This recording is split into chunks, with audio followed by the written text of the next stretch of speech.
রাজধানী ওসমানীর স্মৃতি মিলনায়তনে চলছে 4 দিনব্যাপী জেলা প্রশাসক সম্মেলন। সেখানকার সবশেষ পরিস্থিতি জানাতে যুক্ত হচ্ছেন সহকর্মী ফজলে আদিত্য।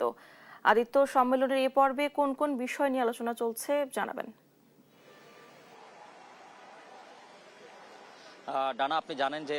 এই সম্মেলন যেটি চলছে জেলা প্রশাসকদের সম্মেলন, সেই সম্মেলনের কিন্তু স্বাস্থ্য বিষয় নিয়ে এখন স্বাস্থ্য মন্ত্রণালয়ের সাথে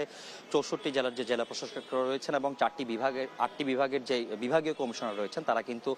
এই স্বাস্থ্য খাত নিয়ে বিভিন্ন নির্দেশিকা এবং তাদের যে স্বাস্থ্য খাতের বর্তমান অবস্থা এবং সবকিছু সার্বিক বিষয় নিয়ে কিন্তু এখানে ডিসিদের সাথে প্রশাসকদের সাথে আলোচনা করছেন এবং স্বাস্থ্য মন্ত্রণালয়, এবং সেই আলোচনা পরবর্তী সময় কিন্তু একটা ব্রিফিং করা হবে এবং সেই ব্রিফিংয়ের স্থানটিতে আমরা আছি। আমরা মূলত আমরা সকালবেলার কথা যদি একটু বলি, প্রধানমন্ত্রী কিন্তু উদ্বোধন করে গিয়েছেন এই ডিসি সম্মেলনে। সকাল 10টায় কিন্তু এটির উদ্বোধন করেন প্রধানমন্ত্রী, এবং প্রধানমন্ত্রী যেটি জানিয়েছেন যে প্রশাসকদেরকে জনকল্যাণমুখী যেই কার্যক্রমগুলো রয়েছে, অর্থাৎ জনগণের স্বার্থে যে সকল কার্যক্রমগুলো সহজীকরণ করা সম্ভব সেই সকল কার্যক্রমগুলোর দিকে কিন্তু মনোনিবেশ করতে বলা হয়েছে। এবং পাশাপাশি প্রশাসকদের যে পদোন্নয়ন এবং বিভিন্ন সময়ে আমরা যে বিভিন্ন সরকার দলীয় যে বিভিন্ন অব্যবস্থাপনাগুলো ছিল পদোন্নয়নের ক্ষেত্রে, সেক্ষেত্রে কিন্তু প্রধানমন্ত্রী তারেক রহমান যেটি বলেছেন যে সততা, যোগ্যতা এবং দক্ষতার ভিত্তিতে কিন্তু এই সকল প্রশাসকদের কিন্তু পদোন্নতি দেওয়া হবে এবং বিভিন্ন পর্যায়ে, অর্থাৎ তৃণমূল পর্যায়ে যেন প্রত্যেকটা প্রশাসক যেন তাদের কর্মদক্ষতা পরিচয় দেয়, সেক্ষেত্রে কিন্তু বেশ কিছু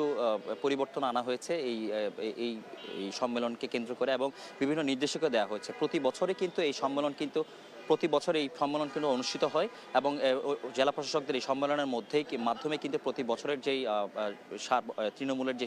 সেবা ব্যবস্থা এবং মাঠ পর্যায়ের যে পরিস্থিতি, মাঠ পর্যায়ে সার্বক্ষণিক যে সর্বত্র পরিস্থিতি মোকাবেলা করার জন্য যা নির্দেশিকা দেওয়া হয়, এই আগামী 1 বছর কিন্তু এই জেলা প্রশাসকরা এভাবে কিন্তু এইখানে যে নীতি নির্ধারণগুলো করা হয়েছে সেগুলো কিন্তু নীতি নির্ধারণ পর্যায়ে কিন্তু মাঠ পর্যায়ে সেটি বাস্তবায়ন করা হবে। তবে এখন পর্যন্ত কিন্তু স্বাস্থ্য খাতের যেই আলোচনা সভা সবচেয়ে বেশি গুরুত্ব দেওয়া হচ্ছে এবং সেই খাতে কিন্তু